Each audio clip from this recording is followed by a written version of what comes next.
A paz do Senhor Jesus Cristo, que Deus abençoe a você e a sua família. Estamos aqui para começar mais uma lição da Escola Dominical e nesta oportunidade, meus irmãos, nós vamos comentar a lição de número 6, cujo tema é a teologia de Elifaz. Só os pecadores sofrem? E eu estou aqui, do lado do nosso amado pastor, o meu pastor Zé Alves. A paz do Senhor, pastor Zé Alves. Você morrer, pastor, irmãos, Deus abençoe a todos. Glória a Deus. E neste momento, meus irmãos, nós vamos comentar acerca deste tema. O textuário desta lição nos diz assim: lembra-te agora, qual é o inocente que jamais pereceu? E onde foram os sinceros destruídos? Segundo eu tenho visto, os que lavram iniquidade e semeiam o mal, cegam isso mesmo.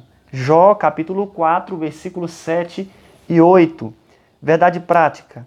Embora transcendente, Deus tem prazer em se relacionar com o homem terreno.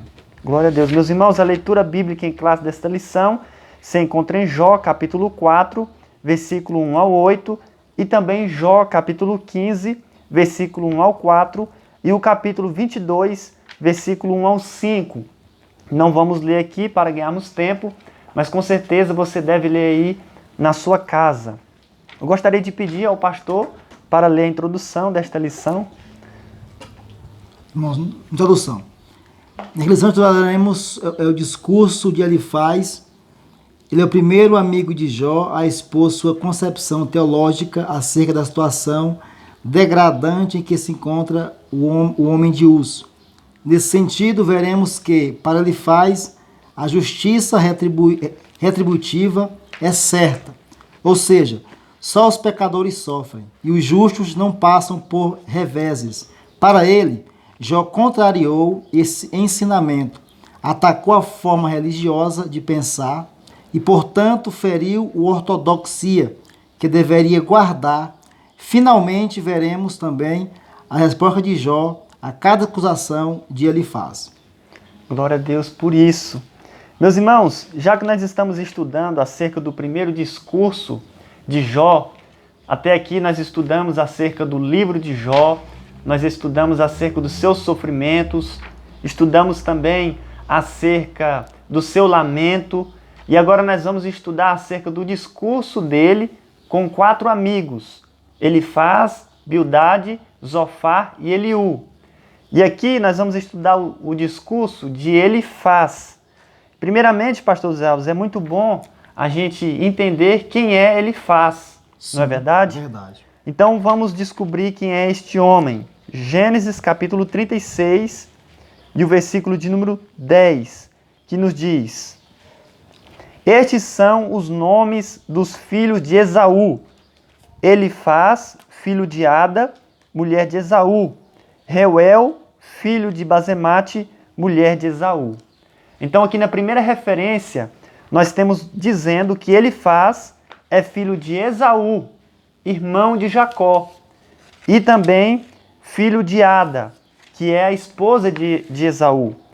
E em Jó, capítulo 4, versículo de número 1, nos diz: então respondeu Elifaz, o temanita, e disse.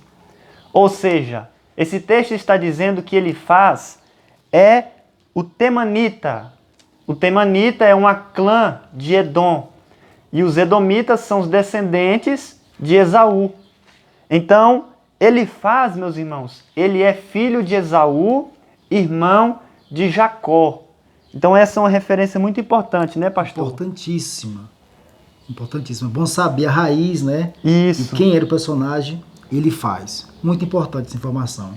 É verdade, para que nós venhamos aí dar continuidade à lição, né? Então, no caso aqui, Jó é contemporâneo dos patriarcas, no caso, né? Questão. Contemporâneo de Jacó, de Esaú, né? Sim. Glória a Deus por isso. Vamos então aqui para o tópico de número 1. Os pecadores no contexto da justiça retributiva. Número 1. A lei da semeadura e da colheita. Agora nós vamos entrar, meus irmãos, aqui no discurso de Elifaz. Ele fala acerca da lei da semeadura e da colheita. Nós temos aqui o comentário do pastor que nos diz: Elifaz se dirige a Jó como uma defesa contundente do pensamento teológico tradicional, a justiça retributiva. Glória a Deus por isso. Então, meus irmãos, já que nós estudamos acerca dos sofrimentos de Jó, conforme nós dissemos aqui na introdução, que Jó, ele perdeu os seus bens, esse foi o seu primeiro sofrimento, que Jó, ele perdeu os seus 10 filhos, que Jó também perdeu a sua saúde, e que Jó também sofreu sendo atacado e instigado pela sua própria esposa dentro de casa. E agora nós temos aqui outro sofrimento de Jó, que é ser acusado pelos seus próprios amigos mais íntimos. Diante desses sofrimentos, pastor José Alves, de Jó, né, conforme eu citei, qual foi o sofrimento que o senhor acha que Jó mais sofreu? Ele passou por diversos momentos difíceis, mas esse diálogo dele com os amigos dele machucou muito, porque é uma acusação que Jó sabia em seu íntimo que não tinha feito nada. É verdade. Né? Então, ele soube aturar. Até então, ele tinha a ideia de que Deus tinha dado e tinha também tomado. Então, até então ele sofreu, perdeu os filhos, a sua fazenda, a sua riqueza, a saúde. É verdade. Né? E ele disse para sua esposa, Deus tomou, né? Vamos bem dizer ao Senhor. Mas quando chega um amigo próximo e o acusa, né, com essa teologia, né, estranha, né, de que só os ímpios sofrem, o justo não pode passar por dificuldades, então eu penso que foi o momento mais difícil da vida de Jó, foi isso. É verdade, pastor Zé Alves. Outra coisa também, né, um sofrimento que Jó passou, pastor, que a gente não costuma falar, né, foi que ele também perdeu muitos servos, né? Muito, porque era o ganha-pão de muitos ali. É verdade. Né, e eu creio que todos não tinha mais como trabalhar para ele, porque trabalhar em quê? Fazer o quê? Porque tudo que ele tinha foi perdido. É verdade. Né? É verdade mesmo. Que a gente costuma dizer muito sobre os animais de Jó, e a gente não fala dos servos dele que morreu, servos, né? Que a Bíblia diz que havia muita gente ao serviço né, de Jó. A gente tem que aprender a dar prioridade mais nas pessoas do que nas coisas, né, pastor? Coisas. Eu creio que ele sofreu realmente por isso, Henrique, de saber que aquela multidão de servos iriam ficar, vamos dizer assim, desempregados, né? Isso. E ao ver, né, a perda do seu patrão, do seu, né, aquele que supria as suas, né, carências ali. Isso, é verdade. Glória a Deus por isso. Aqui o número 2 nos diz, o homem colhe o que plantou. Né? No número 1 eu perguntei para o pastor qual foi o sofrimento que ele acha que Jó mais sofreu. Deixe aí também o seu comentário, amém? Isso. Qual foi o sofrimento que você acha que Jó, que mais abalou a Jó, não é verdade? E aqui no número 2 diz, o homem colhe o que plantou. Segundo eu tenho visto, os que lavram iniquidade e semeiam o mal, cegam isto mesmo. Jó, capítulo 4, versículo 8. Essas foram as palavras, meus irmãos, de Elifaz. Essa teologia, pastor José Alves, de Elifaz, não estava completamente errada, não é verdade? Não. Porque existe sim a lei da semeadura, né? Isso, a colheita. Você colhe o que planta, né? Isso. O que o homem planta é o que ele vai colher, não é verdade? Isso. Se você fazer o mal, automaticamente você vai colher o mal. Se você fizer o bem, você vai colher o bem. Mas ele achava, pastor, que o justo também não passava por sofrimento e ele estava errado, não é verdade? Isso. Essa aí é a parte da teologia que é antibíblica. Isso. Eu creio que todo mundo, os que estão nos ouvindo, né, os que vão assistir esta aula, todos nós conhecemos alguém que pensa assim. É verdade. Né? É uma teologia que precisa ser quebrada, isso. Porque né, nesse pensamento tem lá as suas verdades, mas não é um todo. Isso. Né? Tem lá que, por exemplo, achar que o homem colhe o que planta, tudo bem até aí. É verdade. Agora você achar que só o ímpio sofre, aí já é, né, uma heresia, né, grande, porque todos nós, um dia, se já passamos, se não passamos, vamos passar. Entendeu? Com certeza vamos passar por algum momento de dificuldade, de lutas, que vai nos fazer sofrer, né? É verdade. Ninguém está a escape do sofrimento. É verdade, pastor. E é uma tradição que Elifaz tinha, Sim. que precisava ser pensada, né? Porque até hoje existe isso, como Até o senhor hoje. falou. Muitas pessoas pregam e dizem assim, vem para o evangelho que vai acabar o sofrimento na sua vida, né? É uma teologia que até hoje, né, alastra por aí e destrói muitas vidas, porque a pessoa vai para o evangelho crendo que vai largar de sofrer. Isso, Sofrimento nunca mais. E quando ele se depara com uma situação difícil, aí ele vai entender que o que foi lhe ensinado é errado. É verdade, Né? E era uma pastor. mentira, uma falácia, porque todo ser humano na terra, meu filho, vai sofrer. é verdade. Porque aí é uma escola de Deus. Isso, Né? é verdade. Então essa é uma teologia errada, né? E aqui no número 3 nos diz, a queixa de Jó. Elifaz não estava de todo errado, mas equivocou-se quando pensava que esse pressuposto era o único existente. Ou seja, pastor, o único erro de Elifaz foi achar que essa era a única alternativa, né? Sim. Que tudo o que Jó estava passando era por causa do pecado. Então, aquele homem estava acusando Jó de ser um pecador, de ser um homem que fez alguma coisa de errado, né? Mas ele tinha que entender, pastor, que o justo também sofre, Também sofre. né? Porque nós temos na Bíblia o caso de Abel, né? Justo. Um homem justo, né? Sim. E a Bíblia diz que ele sofreu muito. Por quê? Porque ele morreu injustamente. Nós temos também o caso máximo, que é Jesus de Nazaré, né, pastor? Entendeu? O mais justo de todos. É verdade. Né? O mais santo, o mais ungido, Isso. o mais puro. Se esse que sofreu, quem somos nós? É verdade, Não é verdade? Para darmos ouvir essa teologia tão, eu vou dizer assim, justa, né? Com a própria Bíblia. É Não é verdade. Que nos mostra personagens justos, né? Como você me citou, o próprio Cristo, nosso Salvador, que padeceu, que suou, né, gotas de sangue, verdade. né? E ele venceu, mas tudo isso Deus usou, contribuiu, né, para nossa salvação. É verdade, pastor. Então nós temos aí inúmeros personagens bíblicos que sofreram É verdade. e que eram justos, né, pastor? É verdade. Como Estevão também morreu injustamente e tantos outros. Então, trazendo para os dias de hoje, pastor, nós entendemos que quando a gente vê um cristão sofrendo ou passando por alguma dificuldade, nós não podemos o julgar porque nós não conhecemos, né, o todo, como todo, Deus conhece. exatamente. Né? Nós conhecemos só por partes, né? É verdade. Se nós formos sentenciar e dizer o porquê do que ele sofre, do que ela sofre, vamos estar nos comparando a Elifaz. Isso. Né? E às vezes a gente não conhece. Não vamos descartar que, embora possa ser, É verdade. né, consequência de um pecado Isso. oculto, algo que não foi confessado, e etc. Mas nem sempre é. Nem sempre. Por mais que eu possa deduzir que seja, eu não posso afirmar, porque eu não sei. Às vezes é um justo que Deus está aprovando para aprovar, né, somente. É verdade. Né? Glória a Deus por isso, meus irmãos. Vamos aqui para o tópico de número 2. Os pecadores no contexto da tradição religiosa.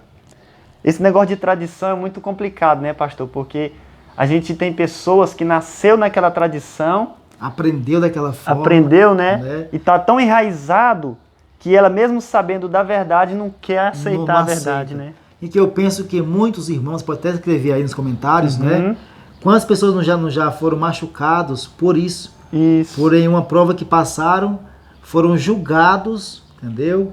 E você vai até ouvir o que já ouviu. Isso, né? Isso é pecado. É verdade. Então é uma tradição que ela vem se arrastando, caminhando e cada vez mais tomando força, né, no meio cristão. É uma tradição que precisamos repensar. É verdade, né? Pastor. Glória a Deus por isso. O número 1 diz: ortodoxia engessada. Aqui o comentarista desta lição nos diz: e tu tens feito vão temor e diminuis os rogos diante de Deus. Jó capítulo 15, versículo 4. São palavras de Elifaz. Assim, se Jó estivesse certo, a religião tradicional que sempre ensinou a prosperidade dos bons e o sofrimento dos maus estaria errada. Então esta era a tradição. A tradição, meus irmãos, naqueles dias, dizia que os bons sempre vão prosperar e os maus sempre vão ir a ruínas, né, sempre vão ir de mal a pior. Isso é o que dizia a tradição oriental daqueles dias. E Jó estava indo na contramão, porque ele teve ali o seu discurso, a sua queixa, e ele dizia que o que estava acontecendo com ele não era pecado. Porque se tem uma pessoa que conhece a gente mesmo, somos nós mesmos, né, pastor? Nós mesmos. Por isso que a Bíblia diz que examine-se o homem a si mesmo. Porque só você examinando a si mesmo, você vai saber realmente o que se passa na sua vida, né? É verdade. Então Jó sabia que ele não tinha uma vida pecaminosa. É claro que ele era pecador, porque todo homem é pecador, né? Mas ele não tinha um pecado oculto, como Elifaz dizia. Jó, ele ajudava as pessoas. Jó, a Bíblia diz que ele era as pernas do coxo, os olhos do cego. Ou seja, ele ajudava as pessoas, né, pastor? Sim. Então ele era um homem bom. Então logo essa teologia de Elifaz não estava certo. Era uma ortodoxia engessada, né? Não aplicava-se na vida de Jó. Isso, Né? Era uma aplicação na vida de Jó, mas de forma injusta. de forma injusta, né? Né? Uma tradição que Jó ia contrário a ela. Uhum. Né? É Mesmo vivendo no contexto dela, a sua vida não condizia com aquilo, que ele era um homem justo, sofrendo. Eu posso imaginar a dor de Jó. É verdade. Né? Ao ouvir o discurso de Elifaz, as suas acusações, Uhum. que quem sabe não tinha nem intenção e vivia nesse contexto, nessa tradição, É verdade. né? Mas que realmente de forma injusta ele tenta aplicar essa teologia na vida de Jó, que não cabia, não servia, né? Não condizia com a vida que Jó levava de justiça, É né? verdade. De homem bom. Glória a Deus, pastor. E esse discurso é muito interessante, né, pastor? Porque quando a gente está bem, a gente é rodeado de muitos amigos, né? Sim, E Jó, ele era rodeado de muitos amigos. E agora, quando ele está passando por essa prova tão grande, o que sobrou para ele foram apenas 4 amigos. E esses 4 amigos, de princípio, ficaram ali, estupefatos pelaquela situação, durante 7 dias e 7 noites, né, pastor? Estavam ali contemplando, e Jó começou a se lamentar no capítulo 3, e depois no capítulo 4 eles começaram a falar. É interessante, pastor, que Jó ele estava precisando de uma palavra de conforto, né? De uma palavra de consolo. E os seus 4 amigos mais íntimos veio ali para lhe acusar, né? sim. Foi quase que um velório, porque era o verdade. era os dias de luto da época, né? Aham, Que era 7 dias de luto da época que eles viviam. exatamente. Então, para os amigos de Jó, Jó tava, tipo, tinha morrido, vamos dizer assim, né? Por perder os bens. Uhum, Né? Então, eles ficaram indignados em ver a situação e mesmo assim aplicar em Jó essa teologia, isso. né? É muito contraste para a vida que ele levava. Um homem que era rodeado de amigos, É verdade. sua casa sempre cheia de pessoas, agora resta 4 amigos para lhe acusar. Talvez em busca de tentar ajudar, Uhum. mas de forma errada. É verdade. Né? E esses amigos, pastor, vieram de longe, né? De longe. A Bíblia diz que eles vieram de muito longe. Aqui no número 2 nos diz: uma ameaça à tradição religiosa. Segundo Elifaz, ainda que fossem homem sábio, Jó não era mais sábio nem mais antigo do que o dogma que ele estava negando. Ou seja, meus irmãos, o que Jó estava falando estava indo na contramão do dogma, da tradição, daquela cultura, daquele povo. Porque a tradição em si, ela não é ruim. Existem tradições que são boas, Sim. né, pastor? Bons costumes, né? Mas a tradição que vai na contramão da palavra de Deus, aí ela é um perigo muito grande para as nossas vidas. E quando Jó, pastor, ele se queixa, ele estava indo contra as tradições religiosas daqueles dias que Elifaz acreditava. Então, para Elifaz, aquilo foi algo terrível, né? Porque existem tradições hoje também, né, pastor? Até mesmo Sim. nas igrejas, né? Que são muito perigosas, né? Perigosíssimas. Porque vão de encontro contra a palavra de Deus. É verdade. Né? Não tem base na palavra. Né? Porque a nossa regra de fé e conduta, né, e modelo de vida é a Bíblia. É verdade, Né? pastor. Por mais que pareça ser boa a tradição, se vai de encontro à palavra, não pode prevalecer, nem permanecer. É no verdade, ambiente. pastor. Então nós devemos tomar cuidado com esse ponto, né? Muito cuidado. São muitas, meu filho, as tradições, Uhum. muitas, Verdade. né? Algumas até pagãs, né? Que Isso. traz para as igrejas. Ou que nós herdamos, né? Herdamos e aí do mundo que vivíamos. Isso. Né? E ao nos converter a Cristo, a gente traz, né, com a gente aquilo. Até deixa por um tempo, mas depois, com o andar da carruagem, a gente acaba trazendo, pegando de volta, né, certos costumes, tradições que devemos deixar. Né? É verdade. Glória a Deus. O número 3 nos diz: um defensor celeste. Quando Jó estava ali falando, meus irmãos, na verdade Jó estava profetizando, né? Liberando ali uma palavra profética. Veja o que ele diz no versículo de número 18 do capítulo 16. Ele quer um defensor que interceda por ele no céu. O patriarca se expressa em linguagem poética, mas sua mensagem é profética. Seu anseio por um mediador pronuncia o justo advogado Jesus Cristo. Como seus amigos estavam ali, meus irmãos, o acusando, ele estava precisando de um auxílio. Ele estava precisando de alguém que o defendesse. Porque mesmo se até mesmo um criminoso, né, pastor, comete um crime, ele tem direito a um advogado, né? Advogado. Imagine uma pessoa justa sofrendo. É verdade. A sua mulher disse assim para ele: amaldiçoa seu Deus e morre. Os seus amigos, cada um na sua fala, está apontando Jó, dizendo que ele está em pecado, que ele fez algum mal a alguém. Então ele está precisando, meus irmãos, de alguém que o interceda por ele no céu. E de maneira profética, pastor, ele fala isso acerca de Jesus Cristo, isso, né? Uma menção direta, de forma profética, ele fala acerca de Cristo, né? É verdade. Uma menção direta, né, a Cristo. Né? Que está no céu intercedendo por nós. O advogado, né? Que está lá, entendeu? Glória a Deus. Aleluia. Glória a Deus. Muitos dizem, né, pastor Zé Alves, e nós até podemos dizer isso porque é uma tradição errada, que é Maria que intercede por nós, né? Exatamente, mas sabemos que não é. Verdade. É uma tradição, né, que muitos acreditam, mas nós sabemos que é Cristo, né, o nosso único mediador entre Deus e os homens, Jesus Cristo, homem. É verdade. Entendeu? Não tem nada a ver com outro mediador. Deus não aceita isso. Isso. Uma tradição que vai contra a palavra do Senhor. É verdade. Né? Porque não tem nenhum versículo que diz, né? Ou que comprove, isso, né?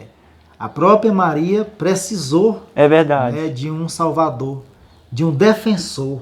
Né? Ele fala, minha alma se alegra em Deus, meu salvador. É verdade. Então a própria Maria foi justificada por esse salvador, que Jó aqui profetiza de forma direta. Muito lindo isso. Verdade, pastor. Glória a Deus. E Jó, meus irmãos, conforme ele diz aqui, né, acerca de um mediador, que é Cristo, hoje nós temos Cristo como nosso advogado, como nosso mediador, como nosso intercessor, né? Então nós temos aí essa bênção que já foi profetizada ali por Jó, não é verdade?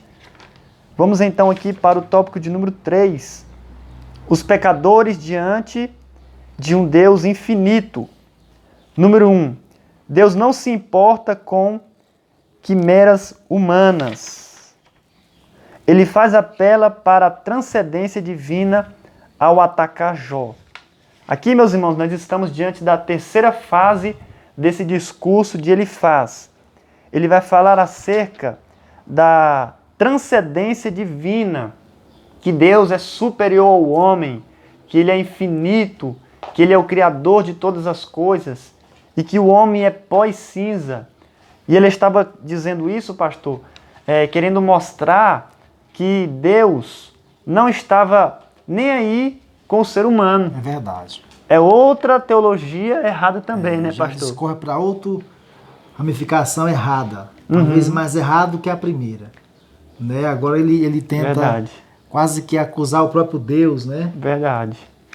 Porque Deus estava em silêncio com Jó, né? E ele achava que Deus não se importa com o homem porque Deus, ele é transcendente. Ou seja, ele é grande demais para se preocupar com alguém muito pequeno, que é o ser humano. Mas ele também estava errado, meus irmãos. Deus, ele se preocupa sim conosco, porque ele sempre está do nosso lado. Ele caminha conosco. A Bíblia diz, pastor, que os olhos do Senhor, né, estão sobre todos os homens, né? Verdade. Contemplando todos nós. Eu vi um documentário agora recente, para ver o tamanho do cuidado de Deus para com o homem. Que lá dizia que o sol está no lugar certo. Que se o sol tivesse um pouco mais para perto da terra, os mares iriam ferver. É verdade. E se estivesse um pouco longe, os mares iriam se congelar. Então está no lugar certo. Aí você percebe o tamanho que Deus, do cuidado de Deus para com o homem. Como Deus preocupa com o homem. Verdade. Entendeu? Então isso quebra a teologia de ele faz, né? De que Deus não é tão grande, de que ele é grande temos certeza, ele é. Mas mesmo sendo tão grande, ele é capaz de olhar para nós que somos tão pequenos diante dele. É verdade. Não é verdade? Até mesmo a lua, né? Se ela Sim. tivesse mais perto também, ia acontecer algum problema, Alguma né? coisa não ia dar certo, né? Ia ter alguma coisa aí climática que não ia funcionar. Porque os mares também dependem, né? Muita coisa até depende, né? da lua. É verdade, pastor. Glória a Deus. Glória a Deus por isso. Então, meus irmãos, nós entendemos que Deus sim se preocupa conosco. Ele se preocupa tanto que ele deixou o céu, se fez homem para buscar aquele que se havia perdido, né, pastor? Verdade. Então veja aí, meus irmãos, a preocupação de Deus para com o pequeno homem, né, que somos nós. Quando a gente lê o livro de Jó, né, pastor, a gente entende que Deus estava em silêncio com Jó durante esse período todo, porque ele estava o provando. O provando. Né, pastor? Exatamente. Não é porque Deus estava o abandonando, o rejeitando. Era apenas uma prova, né? Uma prova. Jó era um homem tão leal a Deus que Deus achou nele a condição de se glorificar. É verdade. Né, de lhe ministrar mais do que o que ele tinha. É verdade. Deus o preparou, entendeu? Para que ele pudesse administrar mais do que o que ele já tinha. Então, com o que ele já tinha, ele era um homem fiel. Então, Deus achou por bem lhe dar mais. Isso. Né? Então, para isso, teve que o preparar. Né? Então, a prova, às vezes, é isso. Né? A gente sofre, passa por dificuldade, mas é Deus nos preparando para termos mais do que já tínhamos. É verdade. Não é verdade? Deus é sábio, ele sabe como nos tratar a cada um. Glória a Deus. Vamos aqui, meus irmãos, então, para o número 2. Deus caminha com os homens. Aqui no meio, eu achei um comentário muito importante que nos diz assim: Jó está consciente que esse Deus, embora grande, também caminha com os homens. Jó capítulo 23, versículo de número 10.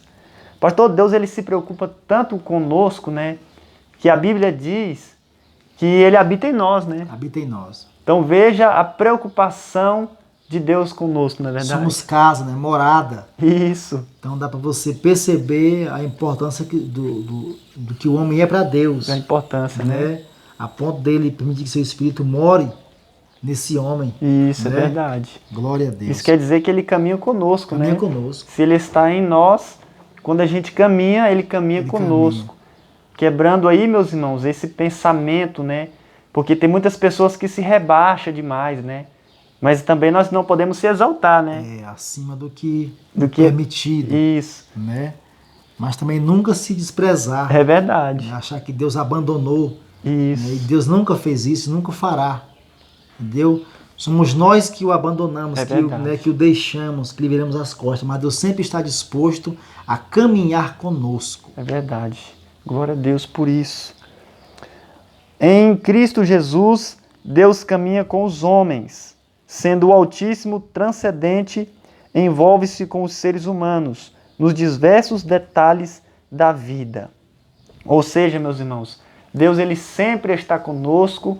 Ele mesmo fez essa promessa para a sua igreja. É verdade. Né? Conforme o pastor disse aqui, ele caminha com aqueles que querem, com aqueles que estão com a sua vida de acordo com a sua vontade.